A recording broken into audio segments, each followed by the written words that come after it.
放された最弱勇者ガチャ進化で無双の頂へ。第54話、転生者としての異質な力。セレスは眉を細めため息をついた。余計な変数が増えるのほんと嫌いなのよ。足先で床を蹴ると同時に手のひらをひらりと返す瞬間、空気がくしみ床板から青白いつららが音もなく伸び上がった。声は驚愕の声を上げる間もなく氷に足を絡め取られ、完全に動きを封じられる。冷却完了。はい次。軽く言い放ちながらすれ違いざまにもう一人を氷壁で弾く飛ばす。短い衝撃音の後、書斎は再び静けさを取り戻した。氷に閉じ込められた護衛を見下ろし、セレスは冷たく皮肉を含んだ声で言う。ごめんなさいね、あなたたちの雇い主が。悪いのよ。机に散らされた文書を素早く漁る。そして切り取られた古文書の断片が姿を現した。用皮紙の端には見慣れぬ術式の痕跡。明らかに逆式に関連するものだ。やっぱりここにあったのね。そっと折りたたみ胸元に滑り込ませる。だがそれだけでは終わらなかった。書棚の奥に封ろうされた手紙の束が隠されていた。封には月影紹介の紋章。何かしら。これは封を切り目を走らせた瞬間、セレスの息が止まった。異界の門を開き、ファルネラを祭壇として捧げる。その生贄と魂を触媒に魔族を一挙に召喚。北光領を瞬時に蹂躙し、大陸全土への侵攻を開始する。すべてが冷酷なまでに正確に記されていた。セレスは手紙を握りしめたまま静かにつぶやいた。つまりこれは魔族が人間に宣戦布告するための準備。書斎のランプが小さく不吉に揺れた。この町が戦争の火種になる。皮肉を浮かべたその瞬間、床下からカチッ乾いた音がした。今のは反射より早く黒い影がじわりと広がる。足首を冷たい手に取られ、皮膚から骨へ突き刺さるように這い上がってきた。何これ。影から吸い上げられる感覚。魔力がじわじわと奪われ、胸まで冷えが迫る。金髪が頬に張り付き、視界が白くしばたいた。風魔影仕込んだものまで杖を振ろうとしたが、影の手が床から伸びて腕ごと押さえ込む。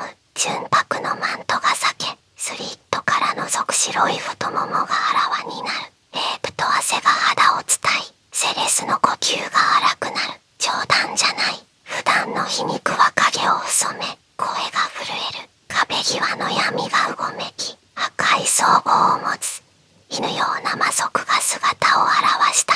足元の影種が締め付けを強め、骨がくしむ音がする。準備がいいのね。月影紹介。影が魔力回路に干渉して、魔力がいつものように滑らかに走らない。このままじゃ呪文どころか立っていられない。鋭い爪がひらめき、肩口の布が裂け、鮮血が滴る。せめてこっちから仕掛けないと。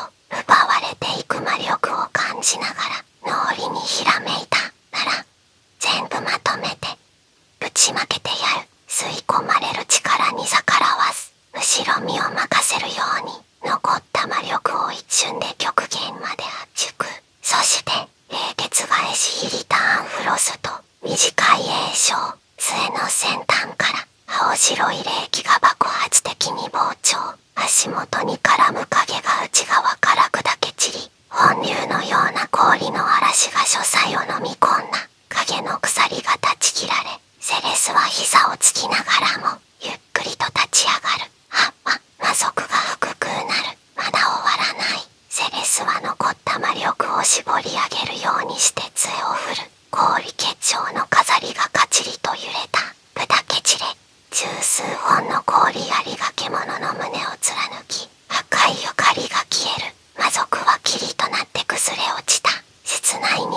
ぶりだわ。杖を握る指先が力なくしびれ、彼女は深呼吸をした。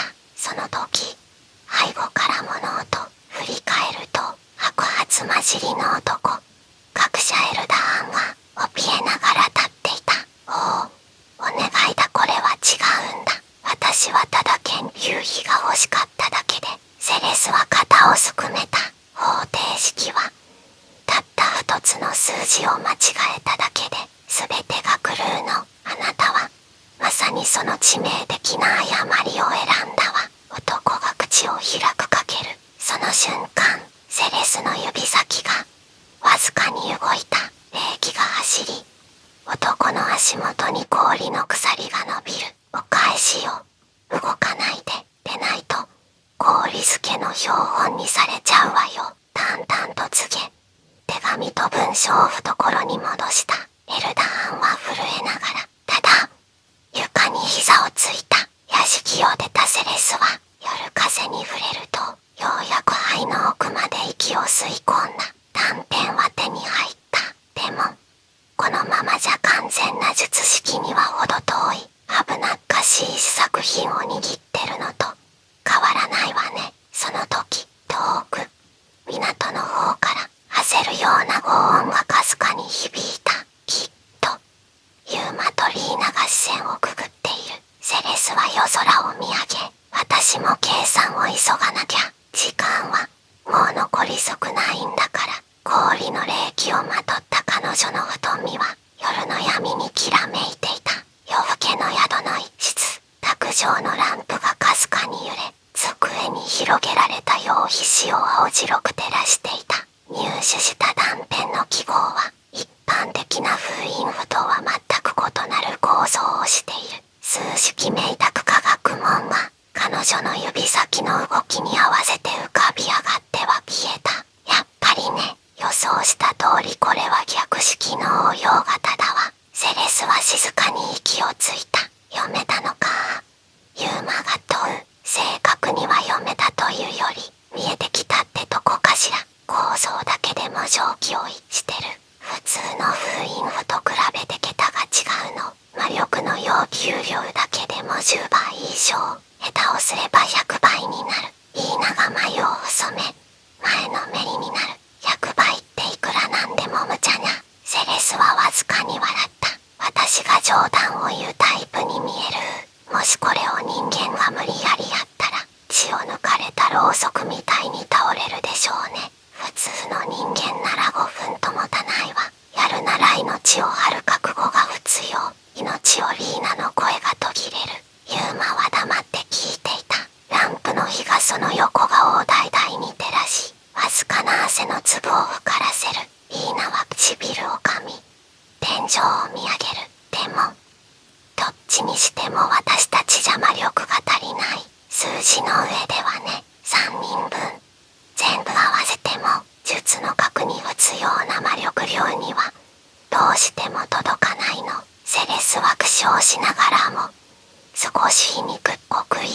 どれだけ弓矢を放とうと氷の鏡で跳ね返そうと根本的な器が違うのよ。途方もない魔力、命と吹き替えの術。胸の奥に重い音が落ちる。俺ならやれるかもしれない。